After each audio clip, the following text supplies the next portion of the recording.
Patriarcas e Profetas. Na linguagem de hoje, Os Escolhidos, capítulo 18. A terrível noite de luta.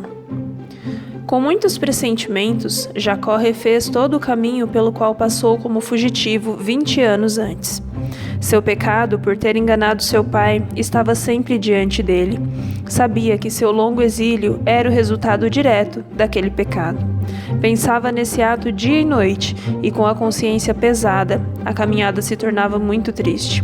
Ao aparecerem à distância as colinas de sua terra natal, todo o seu passado voltou claramente diante dele. Com a lembrança de seu pecado, vieram também as promessas divinas de auxílio e direção. Teve medo quando pensou em Esaú. Seu irmão poderia ser levado à violência contra ele, não somente pelo desejo de vingança, mas para obter a posse da riqueza que durante tanto tempo tinha considerado como sua. Mais uma vez, o Senhor deu a Jacó um sinal do cuidado divino.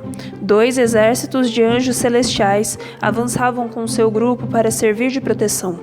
Jacó se lembrou da visão em Betel, tanto tempo antes, e o seu coração sobrecarregado ficou mais leve. Os mensageiros divinos que lhe trouxeram esperança e coragem ao fugir de Canaã deveriam ser os guardas durante o seu retorno. Quando Jacó os avistou, disse: "Este é o exército de Deus." Mesmo assim, Jacó sentiu que deveria fazer alguma coisa para garantir sua segurança. Então, enviou mensageiros a Esaú com uma saudação, na esperança de que seu irmão o receberia de bom grado. Os servos foram avisados: "Ao meu senhor Esaú." Eles deveriam se referir ao seu senhor como teu servo Jacó. Para afastar o temor de que ele tinha retornado para reclamar a herança, Jacó teve o cuidado de declarar em sua mensagem: "Tenho bois e jumentos, ovelhas e cabras, servos e servas", conforme está escrito em Gênesis 32, versos 4 e 5. Esaú, porém, não enviou resposta alguma à amigável mensagem. Parecia certo que Esaú estava vindo em busca de vingança. O terror invadiu o acampamento. Jacó encheu-se de medo e foi tomado de angústia. Seu grupo, desarmado e indefeso, estava completamente despreparado para um confronto inimigo. De seus imensos rebanhos, ele enviou presentes generosos a Esaú com uma mensagem amigável novamente. Fez tudo o que estava ao seu alcance a fim de reparar a falta que tinha para com seu irmão e afastar o perigo que os ameaçava. Então, ele suplicou pela proteção divina. "Não sou digno de toda a bondade e lealdade com que trataste o teu servo. Livra-me, rogo-te, das mãos do meu irmão Esaú, porque tenho medo que ele venha nos atacar, tanto a mim quanto as mães e as crianças." Jacó decidiu passar a noite em oração, a sós com Deus. O Senhor poderia abrandar o coração de Esaú. Nele estava a única esperança de Jacó. Um anjo luta com Jacó. Esse encontro aconteceu em uma região solitária e montanhosa, onde habitavam animais selvagens e se escondiam ladrões e assassinos. Desprotegido, Jacó se prostrou em terra, em profunda angústia. Era meia-noite. Tudo o que ele mais prezava na vida estava exposto ao perigo e à morte. Mais amargo ainda era o pensamento de que o seu pecado é que havia atraído esse perigo sobre os inocentes. Inesperadamente, uma forte mão pousou sobre ele. Pensou que fosse um inimigo procurando tirar sua vida. Na escuridão, os dois lutaram, tentando vencer um ao outro. Nenhum dos dois falou uma só palavra, mas Jacó lutou com todas as suas forças e não cedeu por um momento sequer. Enquanto lutava para defender a própria vida, a culpa pesava em seu coração. Seus pecados pareciam estar sempre diante dele para o separar de Deus. Mesmo na terrível situação em que se encontrava, ele se lembrou das promessas divinas. A luta continuou até quase o romper do dia, quando o estranho colocou o dedo na coxa de Jacó e ele ficou manco instantaneamente. Jacó compreendeu então que tinha lutado com um mensageiro celestial. Foi por isso que, em seu esforço quase sobre-humano, não conseguiu a vitória. Era Cristo, o anjo do concerto. Jacó estava aleijado e sofrendo a dor mais terrível que já havia sentido, mas não o quis largar. Arrependido e humilhado, ele se agarrou ao anjo. Ele chorou e implorou seu favor. Suplicando uma bênção, tinha que ter a certeza de que o seu pecado estava perdoado. O anjo insistiu: "Deixe-me ir, pois o dia já desponta." Mas Jacó lhe respondeu: "Não te deixarei ir, a não ser que me abençoes." Ele tinha a confiança daquele que confessa a própria indignidade e ainda assim crê na fidelidade de um Deus que mantém a palavra do concerto. Jacó lutou com o anjo e saiu vencedor. Esse mortal, falível e pecador, venceu com a ajuda da majestade do céu. Firmou suas mãos trêmulas nas promessas de Deus, e o coração do amor infinito não poderia deixar de atender à súplica do pecador. De Jacó para Israel. Jacó viu então claramente o erro que o havia levado ao pecado de obter o direito da primogenitura pelo engano. Ele não tinha confiado nas promessas de Deus e havia procurado, pelos seus próprios esforços, fazer aquilo que Deus teria realizado a seu tempo e de acordo com a sua providência. Como prova de que ele tinha sido perdoado, seu nome foi mudado para outro que manteria viva a lembrança da sua vitória. "Seu nome", disse o anjo, "não será mais Jacó, mas sim Israel, porque você lutou com Deus e com homens e venceu." O momento de crise em sua vida tinha passado. A dúvida e a perplexidade e o remorso tinham amargurado a sua vida, mas a partir daquele momento, tudo estava mudado. Sentia a doce paz de estar reconciliado com Deus. Jacó não estava mais com medo de se encontrar com seu irmão.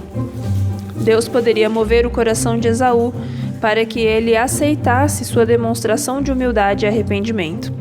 Enquanto Jacó lutava com o anjo, outro mensageiro celeste foi enviado a Esaú. Em sonho, Esaú viu seu irmão, que durante 20 anos havia vivido fora de sua terra como fugitivo. Testemunhou sua angústia ao saber que sua mãe estava morta. Ele o viu rodeado pelos exércitos de Deus. O Deus de seu pai estava com ele. Os dois grupos finalmente se aproximaram um do outro. O chefe do deserto, conduzindo seus homens de guerra, e Jacó, com suas esposas e filhos, servos e servas, seguidos por longas filas de rebanhos e gado. Apoiado em seu cajado, Jacó passou à frente, pálido e manquejando, em consequência de sua luta recente. Ele andava devagar e penosamente, mas seu rosto estava iluminado, irradiando paz e alegria. Ao ver aquele coxo sofredor, Esaú correu ao encontro de Jacó e abraçou-se ao seu pescoço. E eles choraram. Até mesmo o coração dos rudes soldados de Esaú foi tocado. Não conseguiam entender a razão da mudança ocorrida em seu capitão. Em sua noite de angústia, Jacó aprendeu como é vão o auxílio oferecido pelo homem. Quão infundada é a confiança no poder humano. Desamparado e sentindo-se indigno, ele suplicou a promessa da misericórdia de Deus para o pecador arrependido. Aquela promessa foi a certeza de que Deus o perdoaria e o aceitaria. Tempo de angústia de Jacó. A experiência de Jacó durante aquela noite de luta e angústia representa a prova pela qual o povo de Deus deverá passar exatamente antes da segunda vinda de Cristo. Ouvem-se gritos de pânico, de pavor e não de paz.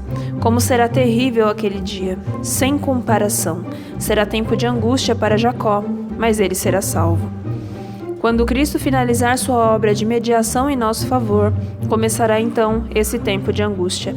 O caso de cada pessoa terá sido decidido e não haverá sangue expiatório para purificar o pecado. O solene anúncio será feito. Continue o injusto a praticar a injustiça, continue o imundo na imundícia, continue o justo a praticar justiça e continue o santo a santificar-se. Apocalipse 22:11. Assim como Jacó foi ameaçado de morte por seu irado irmão, da mesma forma, o povo de Deus estará em perigo por causa dos ímpios. Os justos clamarão a Deus por livramento, dia e noite. Satanás acusou Jacó diante dos anjos de Deus, reivindicando o direito de destruí-lo por causa do seu pecado. Tentou impor sobre ele o sentimento de culpa, pretendendo desencorajá-lo a quebrar sua ligação com Deus. Quando Jacó orou fervorosamente e em lágrimas, o mensageiro celeste, para provar sua fé, também o lembrou de seu pecado e tentou se desvencilhar dele. No entanto, Jacó tinha aprendido que Deus é misericordioso. Ao rever sua vida, foi quase levado ao desespero, mas ele se agarrou firmemente ao anjo e, clamando sinceramente com brados angustiantes, insistiu em seu pedido e prevaleceu. A luta final. A experiência do povo de Deus será semelhante a essa em sua última luta contra os poderes do mal. Deus vai provar sua fé, sua perseverança, sua confiança em seu poder. Satanás tentará aterrorizá-los com o pensamento de que seus pecados foram grandes demais para serem perdoados. Ao reverem sua vida passada, suas esperanças submergirão. Ao se lembrarem, porém, da misericórdia de Deus e de seu sincero arrependimento, vão se apegar às suas promessas. Sua fé não falhará porque suas orações não são respondidas imediatamente. A expressão de seu coração será: não te deixarei ir, a não ser que me abençoes. Se Jacó não tivesse se arrependido de seu pecado antes, por conseguir o direito da primogenitura pelo engano, Deus não poderia ter preservado a sua vida de forma tão misericordiosa. Assim, no tempo de angústia, se o povo de Deus chegasse a ter pecados não confessados diante deles, quando fossem torturados pelo temor e angústia, o desespero acabaria com sua fé, e eles não conseguiriam ter confiança para pleitear com Deus por seu livramento. Contudo, eles não terão faltas ocultas a revelar. Seus pecados terão sido apagados pelo sangue expiatório de Cristo e não conseguirão mais se lembrar deles. Todos aqueles que procuram desculpar ou ocultar seus pecados e permitem que eles permaneçam nos livros do céu, sem serem confessados e perdoados, serão vencidos por Satanás. Quanto mais exaltada for a sua profissão e mais honrada a posição que ocupam, mais certa é a vitória do grande adversário. A história de Jacó é para nós uma certeza de que Deus não rejeita aqueles que foram atraídos ao pecado, mas que retornaram a Ele em verdadeiro arrependimento. Deus ensinou a seu servo que apenas a graça divina poderia lhe conceder a bênção que tão ardentemente desejava. De modo semelhante, acontecerá com aqueles que viverão nos últimos dias. Em nossa fraqueza e indignidade, devemos confiar nos méritos de um Salvador que foi crucificado e ressuscitou. Ninguém jamais perecerá enquanto fizer isso. A experiência de Jacó é um testemunho do poder da oração perseverante. É agora que temos que aprender essa lição de que devemos viver uma fé inabalável. As maiores vitórias não são aquelas que são ganhas pelo talento, educação, riqueza ou favor dos homens. São aquelas recebidas na sala de audiência de Deus, quando a fé sincera, em agonia, lança mão do braço forte da oração. Todos aqueles que se apegarem às promessas de Deus, como fez Jacó, e forem fervorosos e perseverantes como ele foi, serão também bem-sucedidos como ele.